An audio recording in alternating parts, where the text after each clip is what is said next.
Hello everyone, ngayon tuturuan ko kayo kung paano i-open yung personal link ninyo sa Zoom. So click lang yung Zoom apps ninyo and then lalabas sa screen na ganito. So ang topic naman natin, paano i-open yung personal link. So click yung new meeting sa taas na nakakulay orange. So pag click mo diyan, lalabas sa screen na ganito. But before guys, i-start a meeting ninyo, kailangan naka-on yan sa taas.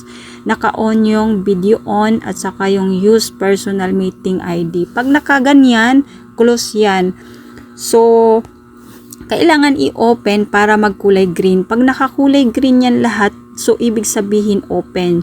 Bago ninyo i-start a meeting. Pag na-start a meeting na, so, naka-open na yung Zoom. So, hintayin lang ninyo dyan na merong